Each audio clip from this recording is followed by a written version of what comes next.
En el nombre del Padre, y del Hijo, y del Espíritu Santo. Amén. Siéntense, por favor.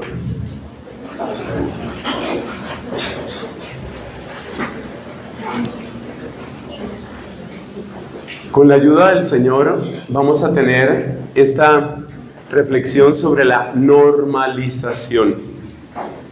Y vamos a empezar por preguntarnos qué es la normalización. Es cualquier estrategia o procedimiento que quiere impactar los criterios éticos, es decir, cómo valoras tú las cosas, cómo decides. Lo interesante y lo potente y lo peligroso de la normalización es eso, que se están metiendo con la manera como tú valoras, con la manera como tú decides. ¿Qué es importante para ti? ¿Qué no es importante para ti? Básicamente de lo que se trata es que tú empieces a considerar como normales ciertos comportamientos y por reflejo empieces a rechazar otros. O sea que la normalización es un trabajo que hacen adentro de ti. Es una manera de trabajarte por dentro. Es un trabajo inteligente, es un trabajo astuto y es un trabajo que reporta resultados en muchos casos. Quizás nosotros no vemos la normalización, por seguir una analogía que se utiliza mucho, así como los peces tampoco se dan cuenta del agua en la que se mueven.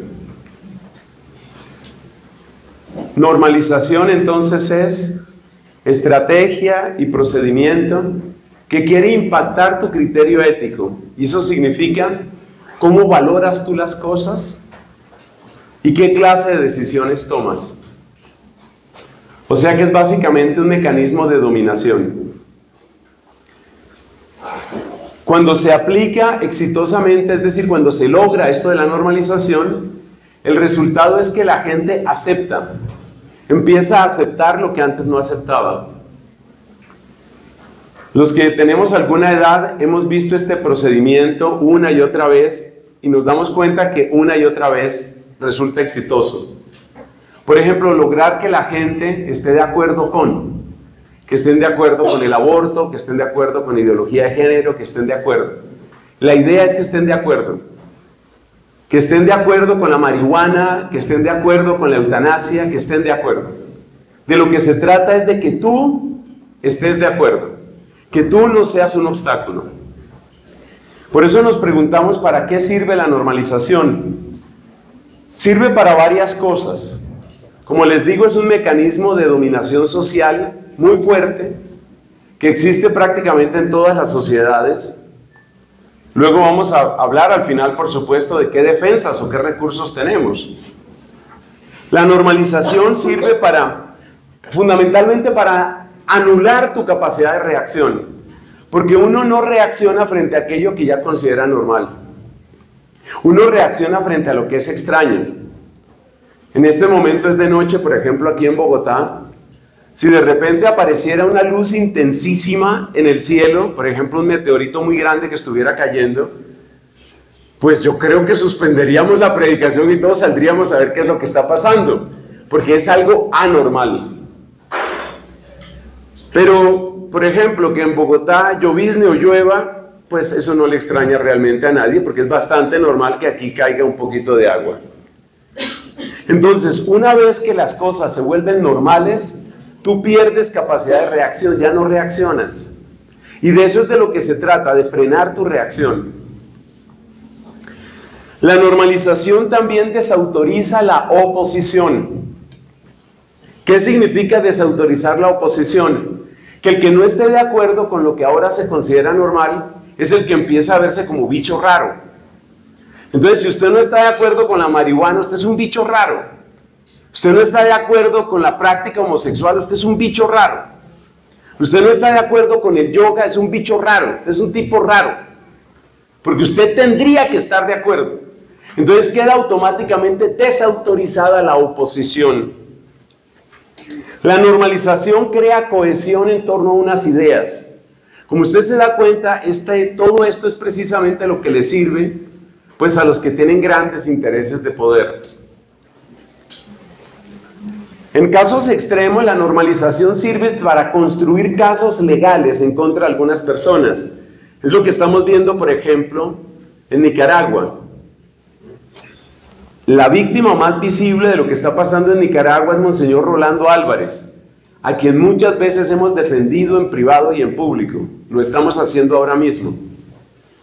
Monseñor Rolando Álvarez está condenado a 27 años de cárcel. Usted pregunte, por favor, si no lo sabe, pregunte qué tipo de delito trae 25, 26, 27 años de cárcel. ¿Qué hay que hacer en un país como Colombia para que usted lo encarcelen? Le doy una pista. Muchas veces un asesinato no da para eso. Este obispo está en este momento en prisión para 25, 26 años de cárcel. ¿Por qué? Porque es considerado un enemigo del Estado. Es decir, si hay una norma que es la estándar, entonces se supone que tú tienes que ceñirte a esa norma. Tú tienes que hacer lo que ahí se dice. Porque se trata de dominar tu comportamiento, se trata de volverte así, hasta que tú seas así. Lo que sucede es que es una dominación suave, o como dicen en inglés, soft. Es una dominación suave. La dominación dura es el garrote, la represión, la tortura, que también han existido siempre. Pero es mucho más inteligente la dominación suave, que es la propia de esto que estamos diciendo, es decir, de esto que llamamos normalización. En casos extremos, la normalización anula el derecho a la libre expresión. Produce, por ejemplo, cancelación. La cultura de la cancelación, que varios de nosotros la hemos experimentado, la hemos vivido. Eso de que tú no puedes decir ciertas opiniones, no las puedes decir, porque automáticamente tú eres enemigo y vienen los insultos y bueno, todo tipo de cosas. La cultura de la cancelación. Entonces, llevamos 2 puntos. ¿Qué es la normalización? Pues es un mecanismo de dominación soft, dominación suave, que como todo mecanismo suave de dominación, pues es lo mismo que la intoxicación con monóxido de carbono. Tú no te das cuenta, te estás muriendo y no te das cuenta. Simplemente te entra una somnolencia. Parte de la dominación propia de esta normalización es mantenerte distraído, atontado, anestesiado, de tal manera que tú mismo empiezas a pensar que si un tipo como yo, seguramente tú me mirarás allá como el cura ese harto gritón, si el cura harto gritón está diciendo esa cantidad de cosas, qué exagerado, qué fanático, pues es que no sé, ya está como histérico, por favor, medíquenlo. De lo que se trata es de eso, que se vea como excesivo, se vea como exagerado todo lo que se sale de la norma que se ha impuesto. ¿A quiénes se dirige la normalización? Se dirige a personas como Simona, que es amiga mía, ya somos amigos de varias semanas. Se dirige a Simona, se dirige a Santiago Durán, se dirige a Luciana Pava, mis amigos de siempre. Se dirige a Salomé, se dirige a Dana Camila, que no la alcanzo a ver desde aquí, pero espero me esté escuchando. Allá vi una manito levantada, tan linda. ¿Por qué la normalización apunta en primer lugar a los niños, a los adolescentes y a los jóvenes? Y esto es bueno que lo sepan especialmente, pues eso, nuestros jóvenes. Usted tiene que reconocer que usted es el target, que le están apuntando a usted. Y los papás tienen que saber que le están apuntando a los hijos. Mire, hace por lo menos 10 años en redes sociales, este cura exagerado, gritón y fanático que soy yo, empecé a decir, y yo ponía el hashtag, van por tus hijos, van por tus hijos. Siempre me dijeron que era fanático en aquella época. Mire lo que está pasando hoy y usted me dirá si es verdad o no es verdad lo que está pasando. ¿A quiénes se dirige? Pues en primer lugar a niños y jóvenes. ¿Por qué? ¿Por qué los niños y los adolescentes y los jóvenes son el plato preferido? Pues por los rasgos psicológicos propios de esa etapa de la vida. Una persona cuando se encuentra en esas edades suele tener, gracias, Una persona cuando está en esas edades suele tener menos capacidad de análisis. Pero, a ver, no es que el adolescente no tenga capacidad de análisis, por supuesto que lo tiene. Lo que es difícil es que tenga capacidad de un análisis balanceado, completo. Es decir, el análisis crítico de los distintos actores, los distintos protagonistas, las distintas facetas de un problema. Si yo entrevisto a cualquiera de los adolescentes que hay aquí, todos amigos míos, por lo menos de frente, todos amigos míos, si yo entrevisto a Juan Sebastián o a Ana Camila, yo creo que ellos me dicen, me pueden hacer un análisis. Le digo yo, por ejemplo, a ver, hablemos con quién, otro amigo mío, Pava, Santiago Pava. Dígame todos los defectos de sus papás. Mire, me hacen un cuadro, un PowerPoint, una infografía, una película en 3 dimensiones. Mire, todo esto es en lo que falla mi papá, mi mamá. Hace un documental, una serie de Netflix. Lo que he sufrido con mis papás, ahí está, sale toda la lista. Pero lo que es difícil para un adolescente es ver los distintos aspectos del problema. Es decir, sí, mis papás no son perfectos, pero un momento, los que no son mis papás, ¿qué quieren? ¿Qué pretenden? ¿Qué buscan? Entonces, con mucha frecuencia, lo que falta es esa capacidad de análisis integral. El poder analizar integralmente una situación. Eso es muy difícil que lo tenga un adolescente y no es culpa suya. Simplemente que se necesita tiempo para desarrollar esas capacidades. Otro elemento, por definición, la adolescencia, la juventud, es el tiempo en el que la persona está construyendo su identidad. Y por eso es difícil. Los que estamos aquí, muchos hemos pasado, por supuesto, por la adolescencia. Y construir la identidad no es fácil, porque el primer acto de construir la identidad es ser rebelde. De hecho, sería normal un niño o una niña que nunca se rebelara a nada. Es normal que el niño se rebele, que el adolescente se rebele. Es parte de la construcción de su identidad. De hecho, acuérdese que Jesús a los 12 años de edad tomó una decisión él. No le pidió permiso a nadie. Él dijo, yo me quedo aquí en las cosas de mi padre, punto. Y la angustia del papá y la angustia de la mamá, ellos tienen que saber que yo estoy en las cosas de mi padre. Ese era Jesús adolescente. O sea que no es tan fácil. Es normal en la adolescencia que se dé un proceso de construcción de identidad. Pero el proceso de construcción de identidad hace particularmente vulnerables a los adolescentes y a los jóvenes. Y muchas veces no toman conciencia ellos de ese punto. No toman conciencia de que ellos son vulnerables. ¿En qué sentido?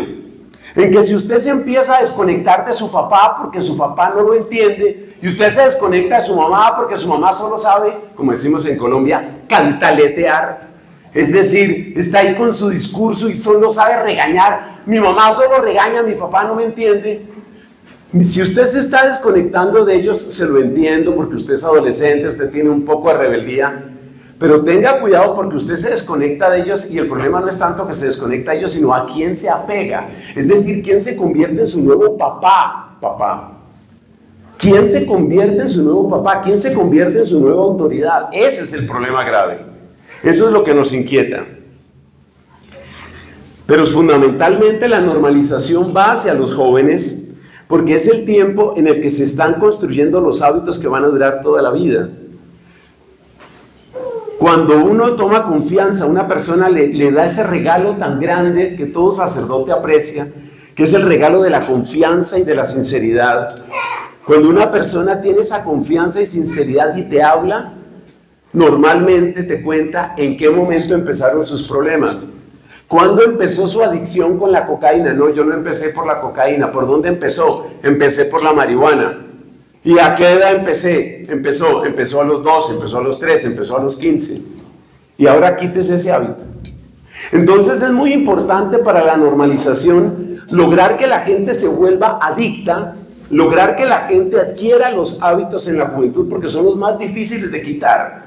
El que esté adicto a la pornografía en su juventud va a tener esa situación muy probablemente vida matrimonial y ya está casado y tiene la mejor esposa del mundo y sigue siendo infiel y sigue pensando lo que no es. y se separa de su primera esposa y sigue con el problema porque la semilla entró en la época en que podía entrar más profundamente. Y eso lo saben los grandes actores de esto que llamamos normalización. Ellos saben que ganar el corazón de un joven para la pornografía, para la droga, para el juego, para cualquier tipo de vicio, es ganarlo para mucho tiempo. Entonces fíjese que en la juventud y en la adolescencia es donde hay menos defensas, hay más riesgos y hay más beneficios. Por eso se busca mucho a niños y jóvenes. La normalización se busca también en los grupos marginados, porque cuando una persona ha experimentado injusticia de la vida, cuando una persona siente que la vida es injusta, esa persona anhela un cambio, y el que le prometa un cambio se lo echa al bolsillo. Pues es la receta que ha utilizado la izquierda política en todas partes. Dirigirse a la gente que está aburrida, y con razón está aburrida, porque están cansados de la injusticia, porque están cansados de ser olvidados y excluidos. Llegamos a la parte central de nuestra charla. Al final vamos a tener una parte de preguntas. Hoy estoy tratando de hacer más breve la reflexión, por favor que se me abone. Y vamos a hacerle una parte de preguntas. Para las personas que vean después este video, lamento decirles que la parte de preguntas no se va a grabar, precisamente para proteger completamente la identidad de los que quieran preguntar lo que quieran preguntar. Pero sí vamos a tener un espacio de preguntas para ustedes que vinieron y que están hoy aquí, son muy bienvenidos. Vamos a mencionar los 8 principales mecanismos de la normalización, porque es ahí donde los que son jóvenes, mis amigos, ahí está Salomé, ahí está Juana, etcétera, mis amigos jóvenes y los papás, es ahí donde necesito que estén más atentos. 8. Este es el corazón de nuestra enseñanza, los 8 mecanismos de la normalización. Y luego vamos a ver también 8 recursos para que no nos normalicen tan fácil. Ahora, eso tampoco quiere decir que todo lo que hay en la sociedad y todo lo que hay en el mundo está corrupto, está podrido, pues no. Pero yo lo que sí quiero es que tengamos la capacidad de discernimiento. ¿Cuáles son los mecanismos principales? Son 8. El primero, que está ligado a lo que ya dijimos, es decir, ese target en niños y adolescentes y jóvenes. El primer mecanismo es desconectar a la persona de las autoridades tradicionales. Fundamentalmente desconectarlo de los papás. Es muy importante. Hay que desconectar a la persona de los papás. ¿Por qué es importante eso? Porque usualmente los papás, papá y mamá obviamente, usualmente los papás son la primera línea de defensa cuando empiezan a suceder cosas raras en la vida de los hijos. Entonces lo primero es sacar del combate a los papás. ¿Y eso cómo se logra? Esto lo han observado muchos papás y lo han sufrido muchos papás, no solo aquí, amigos queridos de familia espiritual, sino en muchas otras partes, porque ustedes saben, tengo ese servicio misionero en distintas partes del mundo. Yo les puedo decir que esto está pasando globalmente. Bueno, ¿a qué me refiero concretamente? Mire, lo que está sucediendo globalmente es que poco a poco los muchachos y las muchachas, ambos, en algunos casos son más los niños, en otros casos son más las chicas, van entrando en un mutismo, no hablar. Esa es la época en que los papás dicen, no sabe uno qué preguntarle, a todos responden con un gesto o con un gruñido o como si se les estuviera invadiendo o con un monosílabo. Es difícil. Esa primera parte, eso es parte del desconectar a los hijos de los papás. Por supuesto, ya usted se imaginará cuáles son los recursos que hay que utilizar para que esto no suceda. Pero lo primero es eso, desconectarlos. Pero no es solo que no hablen, es que no quieran hablar. Entonces es muy importante inyectarle en la cabeza a Dana Camila, es importante inyectarle a la cabeza de Juan Sebastián, no te van a entender, no te van a entender. O sea, tus papás no te van a entender porque ellos son, partamos de la base que ellos son de otro siglo. Y va uno a ver a Juan Sebastián y efectivamente los papás son de otro siglo. O sea, eso se cumple. Yo soy, por ejemplo, del siglo pasado. Entonces, si a mí me mira Dana Camila y me dice, Fray, lo que pasa contigo es que eres del siglo pasado, ya lo descalifican a uno. Entonces, en primer lugar se trata de que la persona no hable, pero en segundo lugar se trata de que la persona no quiera hablar, y que no quiera hablar porque siente no me van a entender, no me van a entender. Y es muy triste esto, porque quizás las personas que mejor podrían entenderlos son los mismos papás u otras personas muy cercanas. Yo sé que es muy difícil hablar todo con los papás, pero cuando hay una red de apoyo, que es de los recursos más importantes de los que vamos a hablar ahorita, cuando hay una red de apoyo, esas personas que tienes cerca, que puede ser un tío, que puede ser un buen sacerdote amigo, esa es la persona que te ama, que mejor te puede entender. O sea, ustedes no creen que no vayan a creer, por favor, que yo nací pues con hábito y predicando, no. Uno ha pasado por muchas cosas y uno ha tenido sus propias rebeldías y uno ha tenido sus propias resistencias y probablemente uno es quien mejor podría entender a estas personas. Pero la idea es meterle en la cabeza a los muchachos y a las muchachas, no me van a entender. Como no me van a entender, mejor no hablo. Y ustedes saben, esto es de sentido común, que ese silencio, que es silencio de ausencia y que muchas veces es un silencio agresivo, es el comienzo de todas las rupturas familiares. Por eso le pusimos como título a esta conferencia, cuidado con la normalización que está destruyendo las familias.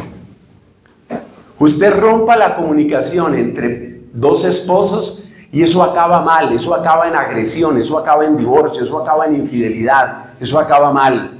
Rompa la comunicación entre padres e hijos y eso acaba mal, acaba en amargura, acaba en ruptura, acaba en agresividad, acaba en suicidio. Entonces, el primer elemento de la normalización es hacerte sentir que no te van a entender. Esto se utiliza también políticamente, ojo con eso, políticamente también se utiliza. Concretamente, el marxismo en general tiene esa estrategia. ¿En qué sentido? En el sentido de que, como los ricos nunca van a entender, como el poder nunca va a entender, toca derribar el poder, porque ellos no van a cambiar. El lenguaje del marxismo desde el principio es exactamente ese, pero lamentablemente los muchos egoísmos de nuestra sociedad capitalista pues le dan mucha razón a las acusaciones marxistas. Efectivamente hay muchas personas que han experimentado durante toda su vida injusticia social y entonces sienten que efectivamente nada va a cambiar. Entonces, primer mecanismo, desconectar.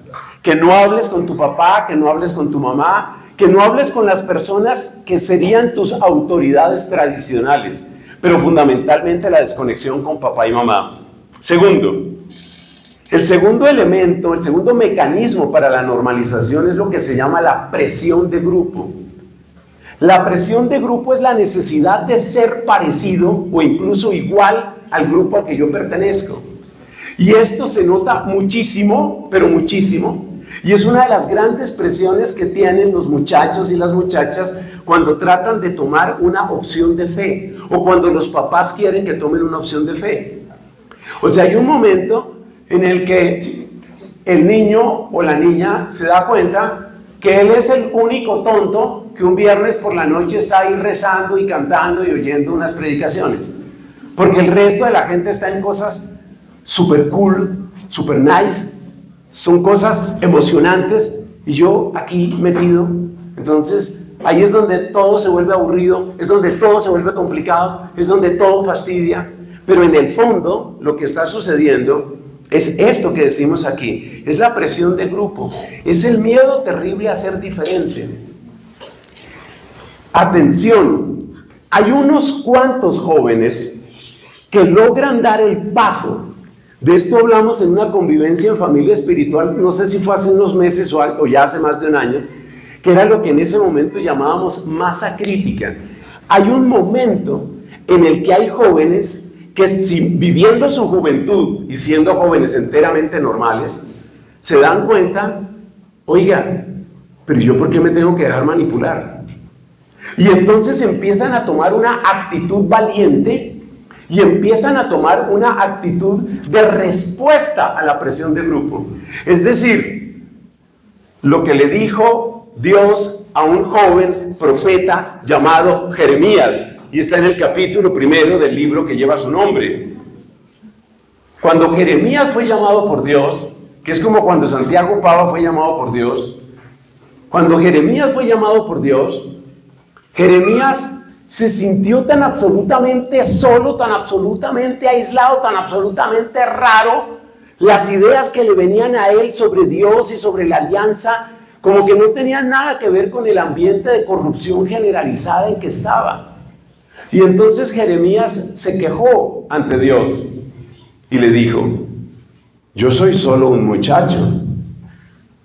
Y le responde Dios: no digas que eres solo un muchacho, porque tú vas a ir a donde yo te mande. Y esa es la palabra, porque también hoy vamos a tener oración por este tema después de las preguntas, antes de las preguntas. Pero ahí es donde yo quisiera, ese es mi anhelo. Mi anhelo es ese, que Dios nos empiece a regalar de esos jóvenes Jeremías, esos jóvenes estilo Jeremías, que son capaces de plantarse frente al mundo y decir: tú quieres que yo vaya allá y yo quiero que tú vengas acá. Estos son los que necesitamos, pero eso es muy difícil, no es nada fácil que suceda. Y le dijo Dios a Jeremías una cosa impresionante. A Jeremías le dijo: yo a ti te convierto en una muralla de bronce. Van a pelear contigo, pero no van a poder contigo. Y esa es la frase que yo quisiera que escucharan todos nuestros corazones hoy, porque no vayan a creer que estos son solo los jóvenes. Luego vamos a ver otros mecanismos de presión y cómo le van cambiando completamente el esquema de valores a las mujeres casadas, a los hombres, a todos, a nosotros los sacerdotes. Aquí nadie está vacunado para siempre contra este tema. Entonces la presión de grupo es muy grande. La presión de grupo, y uno nota la presión de grupo fundamentalmente cuando la gente siente que tiene que hablar como los demás. Muchos papás han observado, y me lo han dicho aquí, me lo han dicho en el colegio Jordano, acuérdense que este auditorio pertenece al colegio, me lo han dicho papás del colegio que dicen: pero ¿por qué si mi niña o mi muchacho hablaba bien, de repente empezó a madrear a todo el mundo y todo es con grosería y vulgaridad, y la vulgaridad y la grosería? ¿Sabe por qué? Porque ese muchacho tiene miedo. ¿Miedo de qué? De ser el distinto. Cuando todo el mundo en el curso está hablando así, está madreando, está insultando, está tratándose a las patadas, está tratándose a golpes, ser distinto no es fácil. Eso les cuesta muchísimo. Entonces eso se llama presión de grupo. Y no todos los jóvenes resisten a esto. Pero hay una palabra maravillosa que la cito siempre con mucha esperanza, y que yo le pido al Señor que haga realidad en ustedes y en las personas a las que puedan llegar estas palabras. Y esa profecía, esa promesa que está en primera carta de Juan es: os escribo a vosotros jóvenes porque sois fuertes y porque habéis vencido al mundo. Como quien dice, la presión no pudo contigo. La presión no pudo contigo. Esos son los jóvenes que necesitamos. Pero esos son también los sacerdotes que necesitamos. Esos son los obispos que necesitamos. ¿Qué hago yo hablando tantas cosas de los jóvenes cuando tenemos el caso de obispos que ya se doblegaron? Obispos que ya dicen que la moral cristiana es imposible y que hay que empezar a proponer cosas más fáciles. Arzobispos que dicen eso. Ese es el tiempo en el que vivimos. O sea que muchas veces uno dice: claro, hay que predicar, y es lo que trato de hacer. Pero uno se da cuenta, obviamente uno se da cuenta, es muy difícil para los jóvenes, muy difícil, porque es que es muy difícil para todo el mundo. Para mí tampoco es fácil, y muchas veces esto incluye exclusión también dentro de la iglesia. Eso también pasa, y nadie quiere que lo excluyan, y nadie quiere que lo hagan a un lado, y nadie quiere que lo descarten. Eso se llama presión de grupo. Hay otra presión que es igual o peor que la presión de grupo, y es la presión inconsciente de los afectos. Este mecanismo tiene muchísimo poder, especialmente dentro de las familias, por ejemplo, en muchas mamás. ¿A qué me refiero? Cuando una persona cercana para ti y querida por ti tiene un comportamiento que usualmente es rechazado, es muy difícil hacer esta operación que es mental y cordial, o sea, de la mente y del corazón. ¿Cuál operación? Yo sigo acogiendo a la persona, pero yo no acepto ese comportamiento. Esa es un discernimiento, esa es una diferencia que es muy complicada de hacer. Entonces veamos esto con un ejemplo, cómo funciona. Supongamos que este es un caso de la vida real, me dolió hasta el alma cuando lo conocí. Este es el caso de una mamá, por eso les digo que cuidado mamás. Esta es una mamá.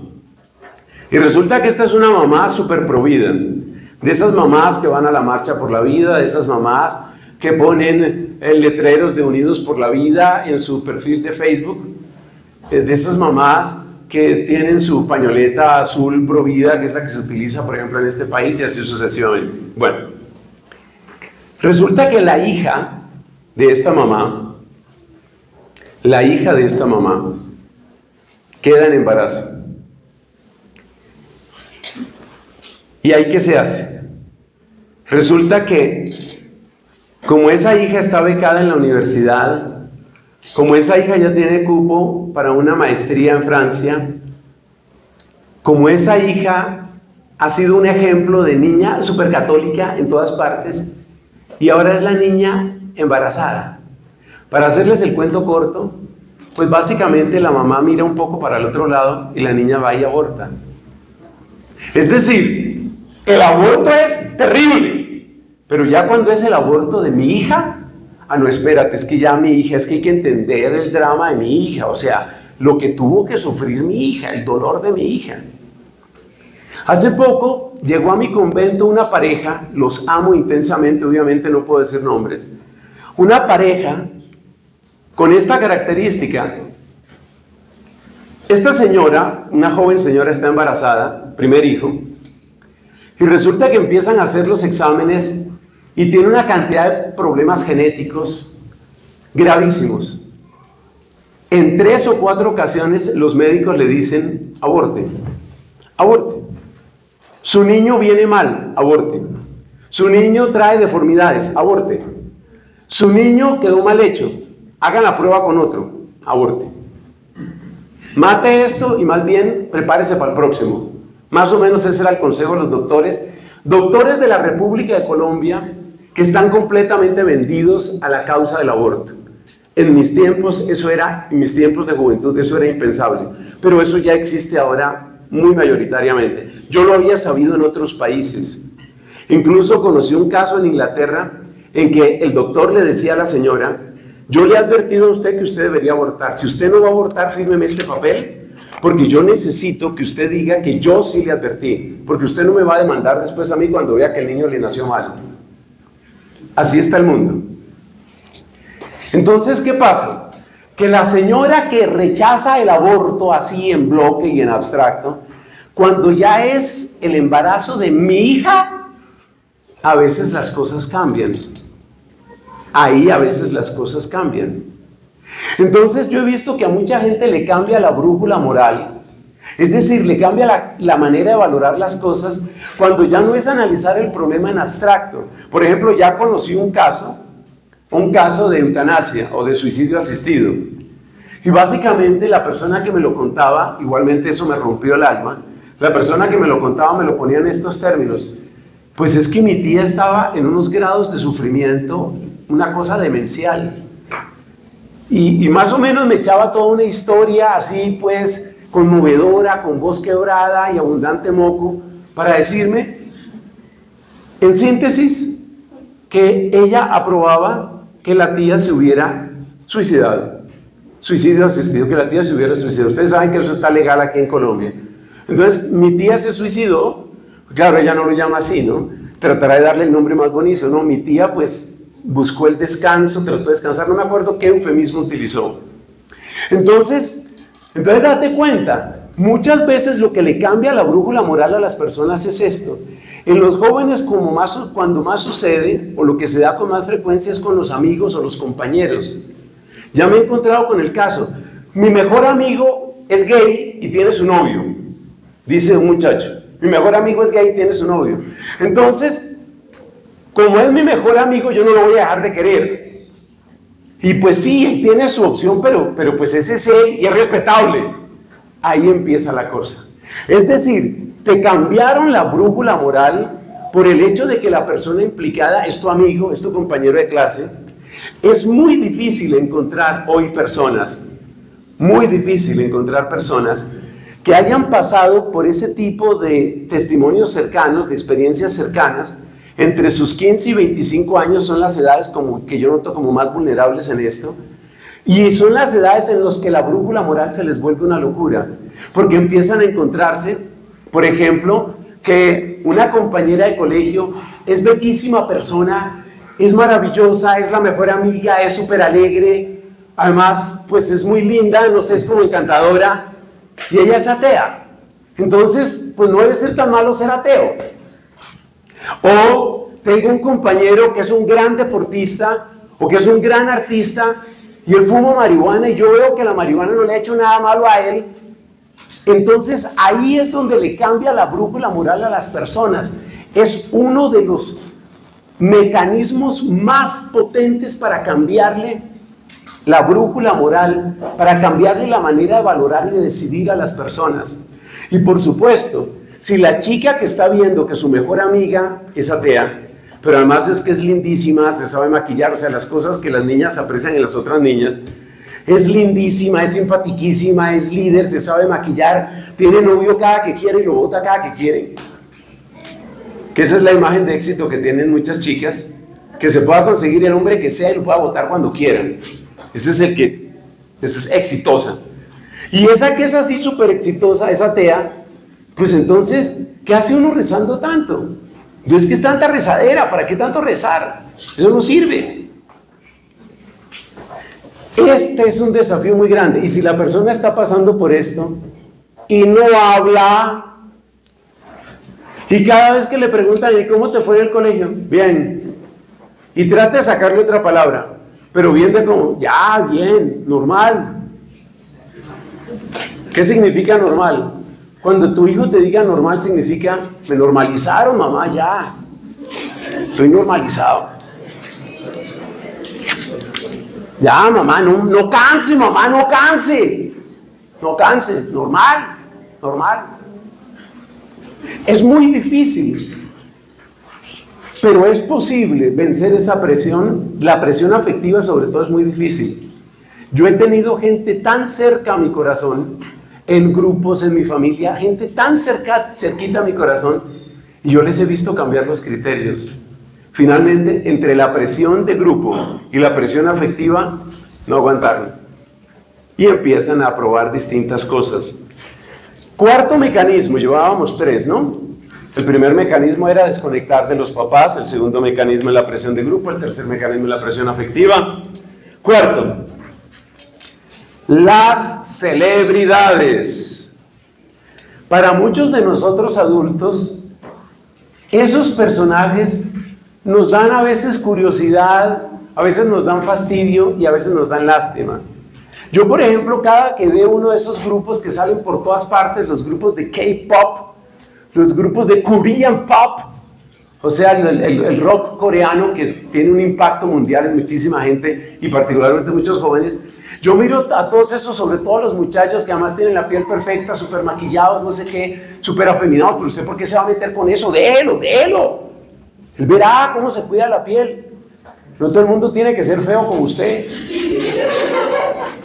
Bueno, uno ve a esos muchachos súper maquillados y yo lo que me pregunto es, ¿y qué tal que este sea el próximo suicida?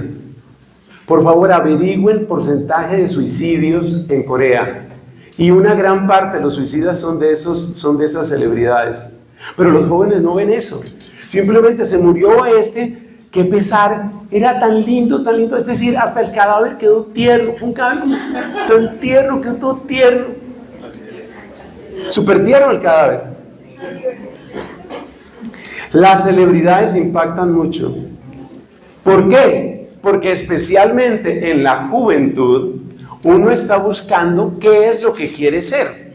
Y como por definición mi papá no sabe nada, y mi mamá solo regaña, y por lo tanto mi mamá está cancelada y mi papá está cancelado, entonces ¿a quién le pongo cuidado? Pues le pongo cuidado a Instagram, o le pongo cuidado a Snapchat, o le pongo cuidado a TikTok, y la figura que salga ahí, que me llame la atención y que me divierte, y frente a la cual realmente no tengo defensa psicológica, es la que se adueña de mí. Entonces está el tema de las celebridades.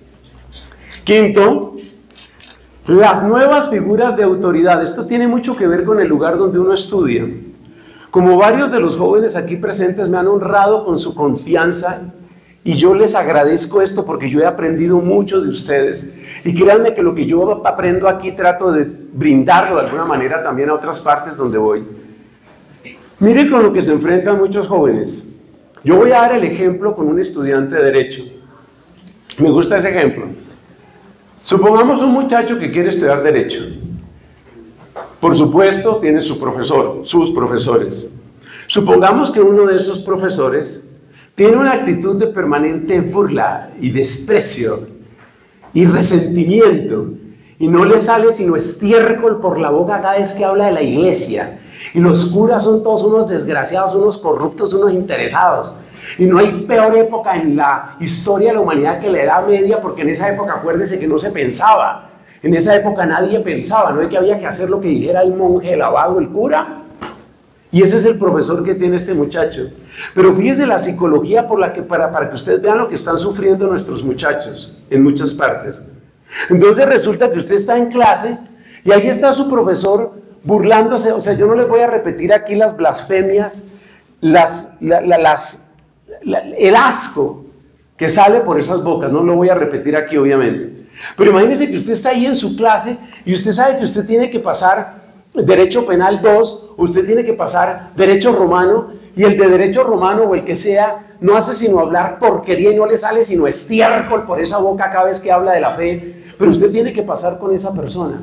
Esa persona tiene la llave de su futuro. Este es un mecanismo psicológico muy bárbaro. Yo tengo, sin embargo, testimonio de algunos muchachos, algunos de los cuales han estado aquí, que se han plantado, siempre con respeto, y hay que saber cuándo se hace y cómo se hace. En esto no hay que ser tontos tampoco. Pero yo sí he conocido muchachos que se plantan y que defienden posturas y que defienden su fe. No tienes tú, la labor tuya en ese momento no es entrar a convertir a ese profesor, pero si tú logras mostrarle que el respeto lo merecemos todos y lo necesitamos todos, y tú logras mostrarle que no te va a cambiar a ti, yo anoto eso, victoria, gol desde media cancha, felicitaciones papá, bien hecho. Eso es lo que hay que hacer. Pero es muy difícil, encontrar esos valientes es muy difícil. La mayor parte de las niñas se acobardan, entre otras cosas, y de los niños, se acobardan entre otras cosas porque no tienen formación, no tienen mucha formación, y como no tienen mucha formación, entonces sienten que el que sabe es el que está allá, y si el que está allá escupe porquerías en contra de los santos y en contra de los papas, y no se le ocurren sino vulgaridades sobre la iglesia y sobre la fe, pues entonces toca admitir eso. Y pone a un estudiante 4 años en ese régimen. Hay universidades y universidades, no es igual en todas partes. Pero si ustedes me preguntan a mí, hoy, y estoy refiriéndome también a las universidades católicas y a las pontificias, hoy es casi imposible encontrar un ambiente relativamente limpio en esto. Por más católica que digan que es la universidad, muy difícil. Algo se logra, algo se logra. Quinto mecanismo eran lo que dijimos, las figuras de autoridad. Sexto mecanismo, ¡ay Dios!, la confusión por parte de las autoridades tradicionales. Lo que les he dicho, yo todo lo que hablo de los jóvenes porque pues los quiero mucho, porque veo lo que les viven y a veces no sé ni cómo comunicarme, pero ¿qué tanto le podemos decir a los jóvenes si muchas veces nosotros, llamémoslo las autoridades tradicionales, somos unos traidores? Somos unos traidores. Una amiga mía estuvo participando en este asunto del camino sinodal y el sínodo de la sinodalidad y todo ese tipo de cosas. Y hay una reunión que organizó el CELAM aquí en Bogotá. Y entonces, como en el sínodo de la sinodalidad, pues hay que escuchar a todos los sectores de la población, lo cual me parece magnífico. Entonces hicieron una sesión especial para mujeres. En la sesión especial para mujeres, para oír la voz de las mujeres en el sínodo de la sinodalidad, Bogotá, Colombia, año 2023, participa una amiga mía. Ella era una de las pocas laicas, la gran mayoría eran religiosas. Las religiosas vendidas, la gran mayoría vendidas a la Pachamama, vendidas a la ideología de género, vendidas al sacerdocio femenino. Es decir, las autoridades tradicionales en muchos lugares ya se doblegaron. Yo he conocido padres de familia que han buscado colegios católicos tratando de que sea lo mejor para sus hijos. ¿Sabe lo que me decía? Llegué hace poquito de esta misión en donde estaba en Missouri, y me decía una señora allá, me decía, o sea, hay tanta ironía en las palabras de esta mujer, pero creo que tenía razón, y es una autocrítica que tenemos que hacer los católicos. Mire lo que me decía esta mujer. Ella tiene tiene 3 hijos, y entonces me decía, padre, en este momento, por lo menos en la mayor parte de Estados Unidos, ustedes saben que allá pues hay un sistema muy amplio, una red muy amplia de educación pública con su propio sistema, sus propios contenidos, todo. Y me decía ella, en este momento en Estados Unidos prácticamente la única diferencia entre las escuelas privadas católicas y las escuelas públicas es el precio. El precio. Todo lo demás es casi igual. Ahora, yo estoy diciendo esto dentro de un colegio católico. Yo sé lo que están trabajando mis hermanos. Desde aquí quiero expresar el respeto y el respaldo máximo a quienes actualmente están trabajando en este colegio que nos hospeda, que se llama, por aquí decía, pero hoy lo taparon, Colegio Jordán de Sajonia. Todo mi respaldo, pero también reconozco que no es fácil y también reconozco que es muy difícil hoy encontrar instituciones que realmente respondan a lo católico. Muy difícil. Entonces las autoridades también se doblegan. Hay una cantidad de comunidades religiosas que perdieron el norte, comunidades religiosas de monjas, comunidades religiosas de frailes, de hermanos, de padres, universidades católicas perdidas en el universo, y no estoy diciendo nada nuevo, ustedes se dan cuenta que yo no tengo aspiración alguna ni de que me suban ni de que me bajen a ninguna parte, pero simplemente pienso que alguien tiene que decirlo, punto, y eso está pasando. O sea, no podemos tapar el sol con una mano. Y esto se lo digo entre otras cosas porque si ustedes quieren respaldar la formación católica, les quiero decir algo a los papás que quieren que sus hijos se formen en una escuela católica. Además, aquí tenemos la alegría de unos matrimonios jóvenes también, y matrimonios que quieren hijos, y matrimonios que esperan hijos, o que desean esperar hijos. Pues yo les voy a decir algo muy importante. Si ustedes van a matricular sus hijos, si los van a matricular en un lugar católico, eso no es que ya lo matriculé y entra en piloto automático el muchacho, no. Hoy, sea escuela pública, privada, colegio, el que sea, los papás tienen que estar encima, y tienen que saber qué es lo que está pasando, y tienen que unirse los papás, porque es que esa es otra de las quejas. Ahora les voy a contar de las quejas que también dicen las directivas de los colegios católicos. Dicen, nosotros tratamos de implementar algunas cosas, pero convocamos a una reunión y los padres de familia nunca tienen tiempo, nunca van, no les interesa. A veces denunciamos los problemas y no hay eco en los mismos padres de familia. Entonces, este tipo de cosas, amigos queridos, este tipo de cosas hay que tratarlas con simbiosis. Es decir, tenemos que unirnos. Necesitamos unirnos, por ejemplo, en el caso de los colegios, los jóvenes estudiantes, empezando aquí por Simona, que para eso está en la primera fila, empezando por la edad de Simona y siguiendo por la mamá de Simona que está ahí, ojalá el papá lo tuviéramos aquí también.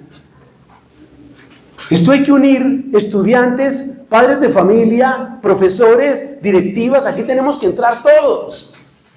No vale que el colegio quiera hacer muchas cosas y los padres de familia no ponen su grano de arena. A mí me aterra y me entristece que hay muchos papás, y aquí me refiero a los papás varones, que cuando hay actividades que son tan importantes para los hijos, la actitud que toman es, no, vaya usted que yo estoy muy cansado. Por favor, no hagan eso, señores papás, mucho menos las mamás, no hagan eso.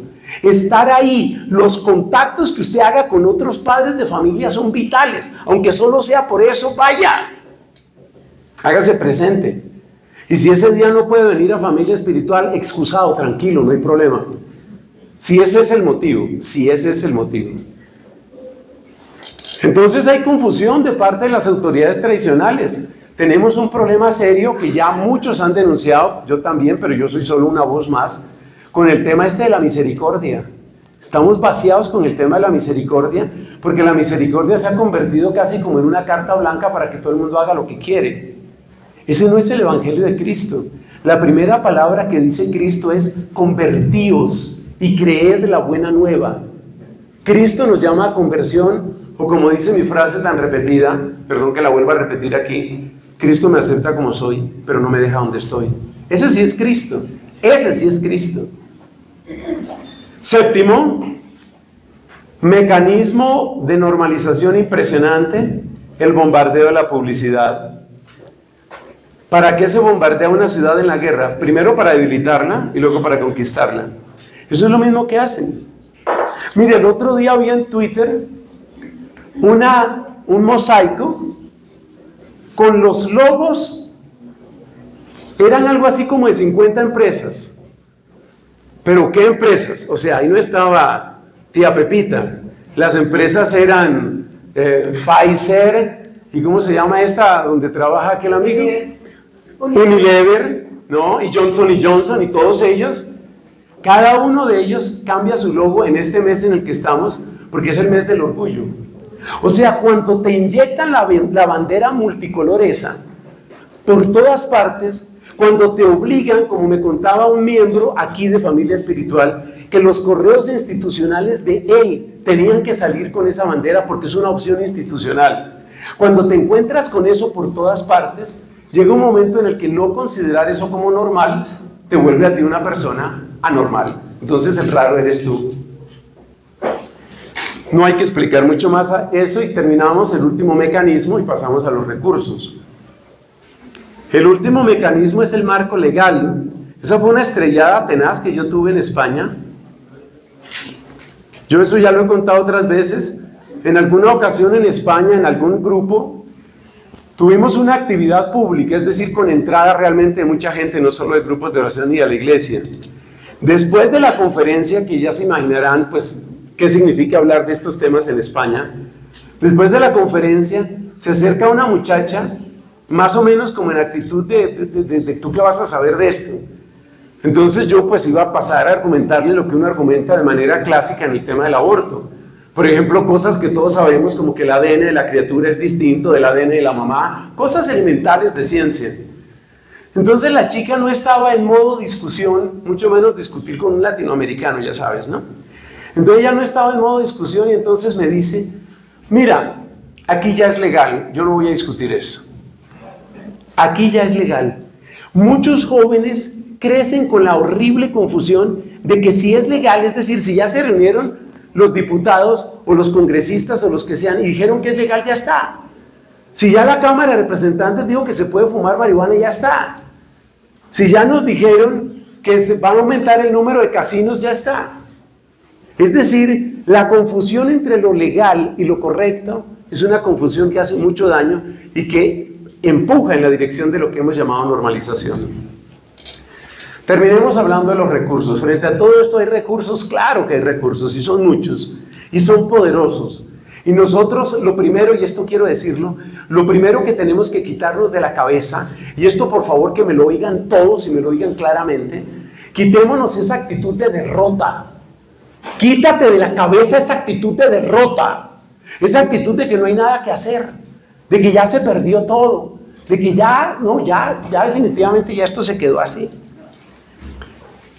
Amigos, hay que entender que el mundo te quiere manipulable. ¿Y manipulable qué es? Mire, encontré esta definición de manipulable en 5 palabras, para los que están tomando sus apuntes. ¿Cómo es una persona manipulable? ¿Qué se necesita para que una persona sea fácil de manipular? Junte estos 5 ingredientes y ahí están. Mediocre, descuidado, depresivo, superficial y adicto. Cuantos más elementos de estos tenga, más manipulable es. Se lo repito. Persona manipulable es la persona que es mediocre. ¿Por qué es manipulable el mediocre? Porque lo contrario al mediocre es el que busca la excelencia. Y el que busca la excelencia tiene una meta, tiene una dirección y tiene una lucha. Y el que tiene una lucha no se aparta de su objetivo, no se aparta de su lucha. Entonces por eso nos quieren mediocres. El mediocre es el que siempre está como nadando en una agüita tibia ahí, y eso es fácil de llevar, como dice San Pablo en Efesios 4, llevar por cualquier viento de doctrina. Lo que hoy manden decir, eso lo voy a hacer. ¿Por qué es manipulable una persona descuidada? Eso incluye también el arreglo personal. Ustedes se cuenta que la persona normalizada normalmente es una persona descuidada en su aspecto personal. ¿Por qué muchas personas cuando entran en un proceso serio de conversión empiezan a cuidar más su salud, a cuidar más su alimentación, a cuidar más su aspecto? ¿Sabes por qué? Porque se están queriendo más, porque se están valorando más. Y cuando tú sabes lo que tú vales, tú no te vendes tan barato. Entonces cuidar el aspecto es una cosa importante. Entonces el mundo nos quiere mediocres, descuidados, depresivos. Es muy importante mantener a la gente así, depresiva. Yo sé que existe la depresión clínica y sé que la depresión clínica requiere su propio tratamiento. Yo estoy hablando aquí más bien de la actitud depresiva, esa especie de fastidio permanente. No sé si ustedes han conocido, así como esos adolescentes que amanecen aburridos y luego con el día envejecen y se acuestan cansados.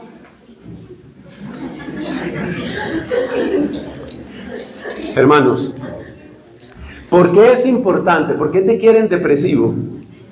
Porque es que una persona feliz es una persona difícil de manejar.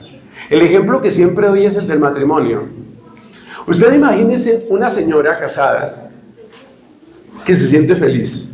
O sea, ella se siente amada, siente que tiene el mejor esposo del mundo, le encanta cómo es él, y ella está realmente plena en su matrimonio, por lo menos esa semana.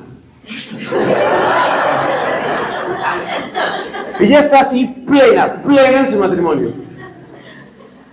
Imagínese una mujer plena en su matrimonio, ¿qué probabilidades tiene de caer en una infidelidad? 0. Ella está feliz.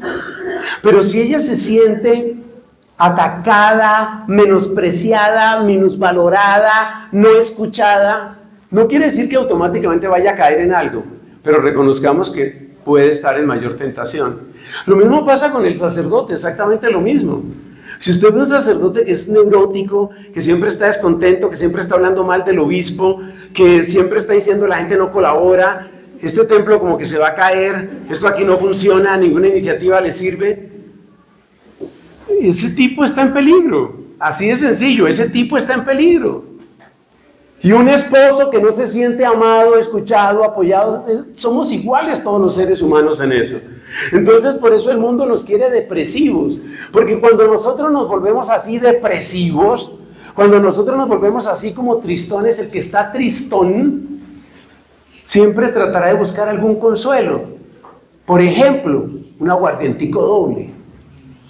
Por ejemplo, una rumba. Por ejemplo, un rush de adrenalina en el casino. El que esté triste siempre es más manipulable. La persona feliz es difícil de agarrar, es difícil. Y por eso cuando San Pablo dijo en Filipenses, en la carta a los Filipenses dijo que estemos alegres, alegraos no es, a ver, hágame una cara para que haya buen ambiente, hágame una cara. No es buen ambiente. Es que el que no esté alegre está en peligro. Escriba eso que le conviene. El que no está alegre está en peligro. Es muy peligroso no estar alegre. Muy peligroso que tu esposo no esté alegre. Y parte de tu deber como esposa es que él esté alegre. Y lo mismo él con ella. Parte de tu deber en el matrimonio es ese. Siempre habrá mujeres que son extraordinarias y que uno ve no está recibiendo todo lo que se merecería y ella permanece muy fiel. Felicitaciones, señora. Pero admitamos que es muy, muy difícil para la persona que no esté alegre. Y hay que saber cultivar la alegría y no dejarnos con el cuento de estar depresivos. Porque el que por la mañana está deprimido, por la tarde está aburrido, por la noche está cansado, algún día termina o con el trago, o con la marihuana, o con la pornografía, o con algo. Porque el ser humano no fue hecho para la tristeza. Nosotros no fuimos hechos para la tristeza ni para el aburrimiento.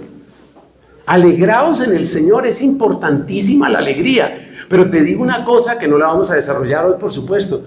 La alegría se puede conquistar y la alegría se puede cultivar.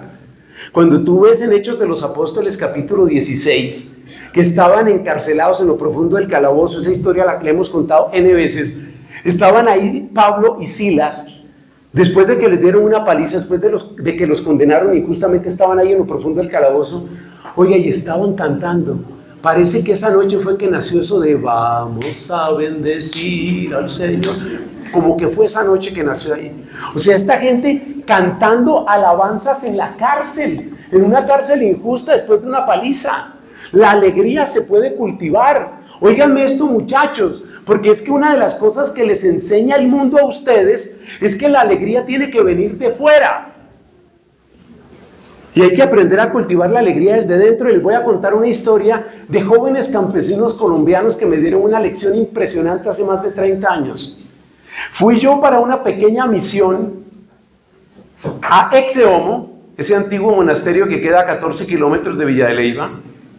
Fui a una pequeña misión a Exeomo con motivo de la novena de Exeomo, que es en enero.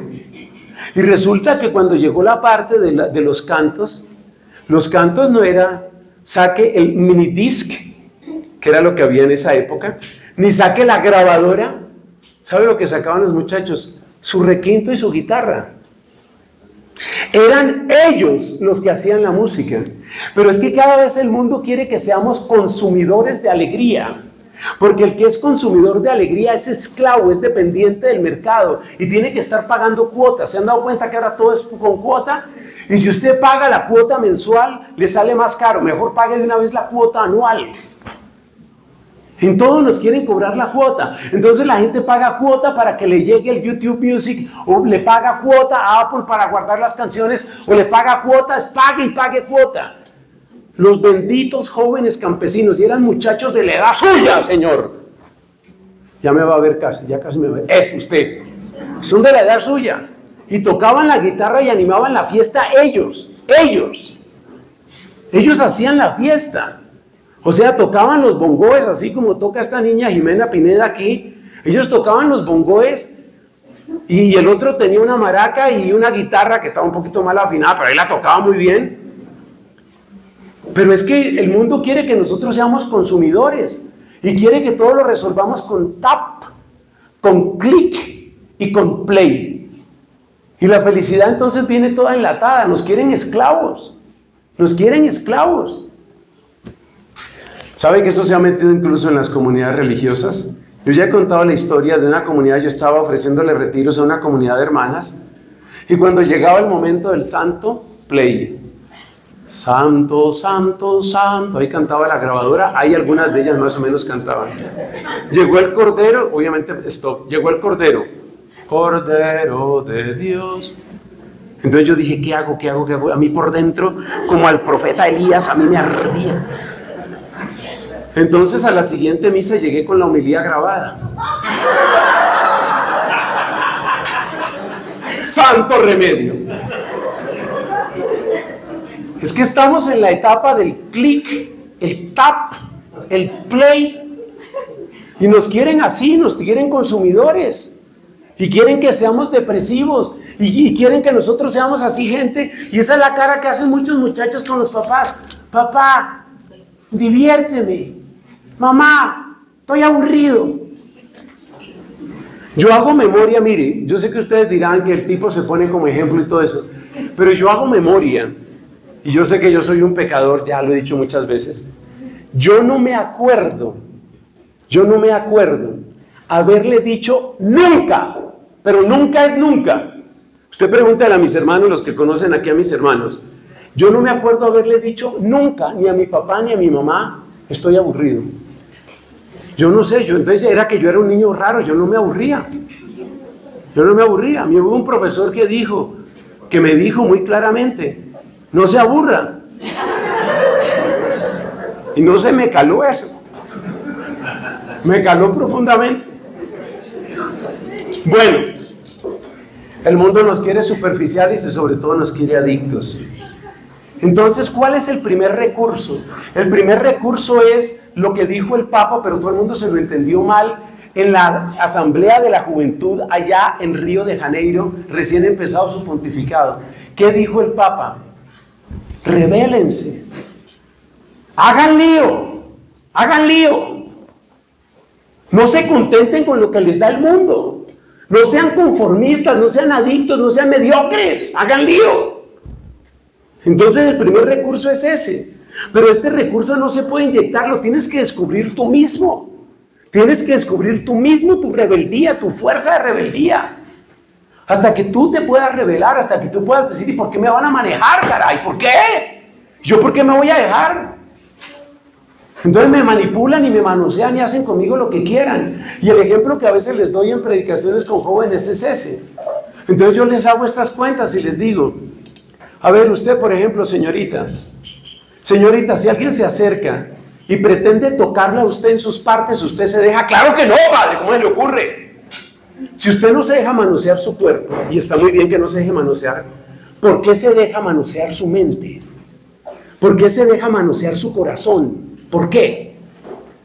¿Por qué deja que lo cambien? ¿Por qué? Entonces lo primero es rebelarse. Gracias, sí, pásalo, gracias. Un poquito de agua aquí sirve, muy importante, para seguir siendo rebelde. Muchas gracias. Entonces, lo primero, hay que rebelarse, hay que saber cómo nos quiere el mundo y hay que rebelarse. Segundo, hay que conocerse y cultivar la excelencia. Usted hágase esta pregunta, por favor. ¿Yo para qué soy bueno? Usted no llegó a esta tierra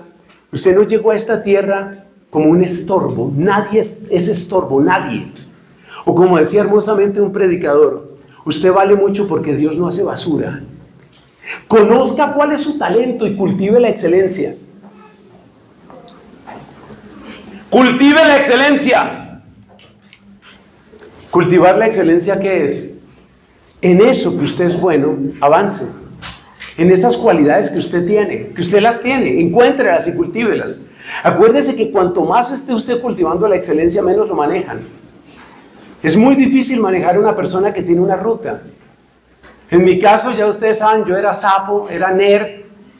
Yo era un caso muy especial. Entonces, claro, yo estaba muy metido en el cuento del estudio. En parte eso me salvó. A mí me encantaba el cuento del estudio, el cuento de la matemática. Yo estaba ahí en mi cuento. Y eso lo salva a uno. Cultive su excelencia. Excelencia artística, excelencia deportiva, excelencia intelectual, excelencia de compromiso social. Cultívela. Tercero, es muy importante, como para todo, es muy importante contar con una red de apoyo sana.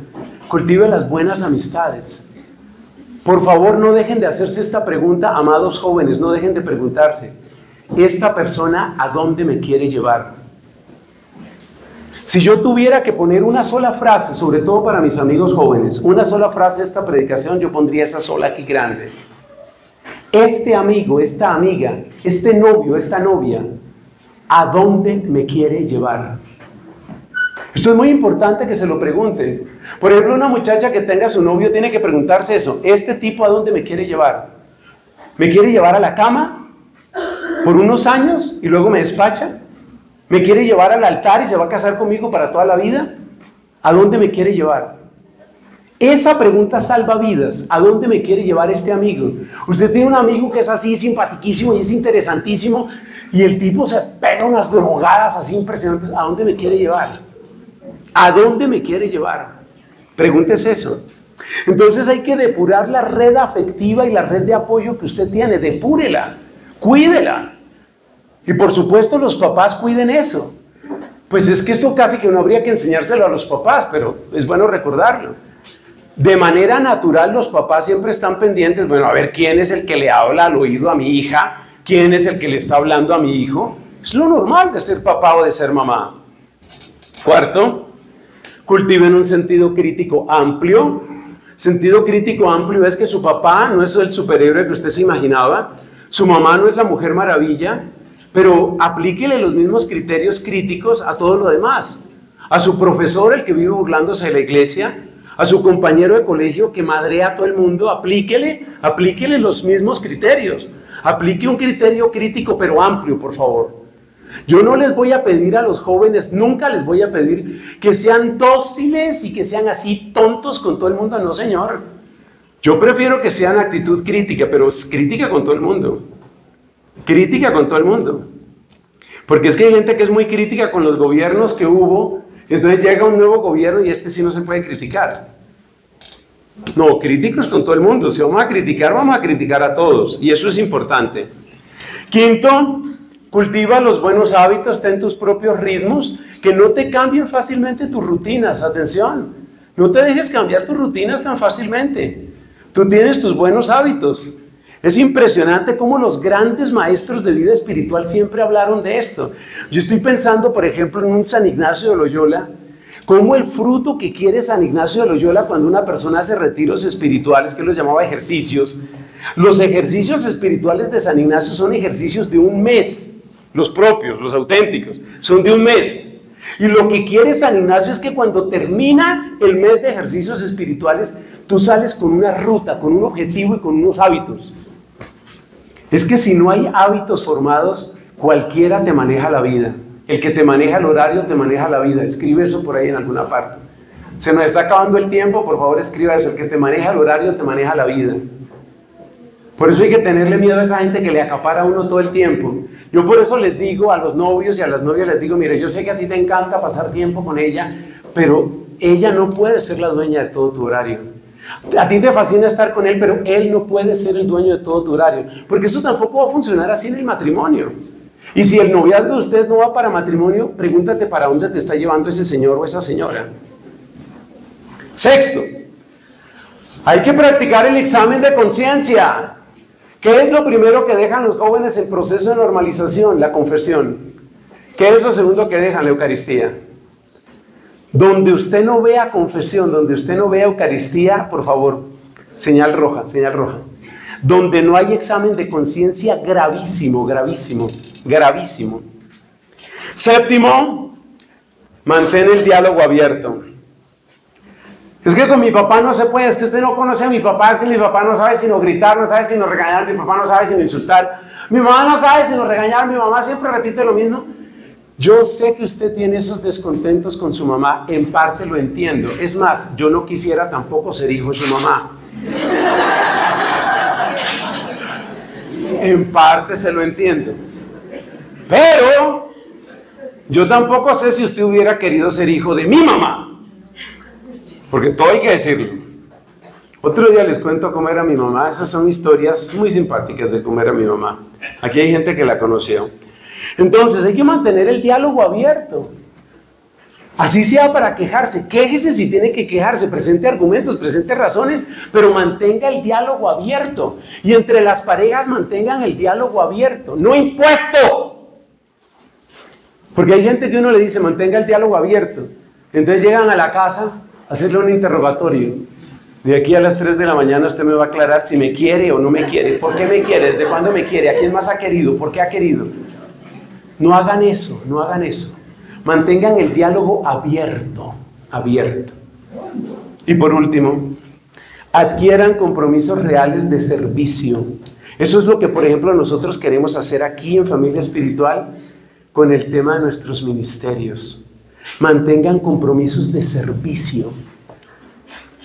Hay un refrán que dice, el diablo es hábil para encontrarle trabajo a los ociosos. El diablo es, ¿cómo fue que dijimos? Hábil. El diablo es hábil para encontrarle trabajo a los ociosos. El que no está ocupado en hacer el bien, muy pronto el diablo le encuentra en qué embarrar, en qué ensuciar su vida. Entonces piense usted, no, pero es que yo soy joven y yo tengo que divertirme. Sí, la diversión es una parte de tu vida, ¿de acuerdo? Tienes que divertirte, sí, la vida no puede ser solo trabajo, la vida no puede ser solo hacer tareas. No, tú tienes que divertirte, pero así como tienes que divertirte, también tienes que hacer otras cosas. Entonces busca que haya una dimensión de compromiso.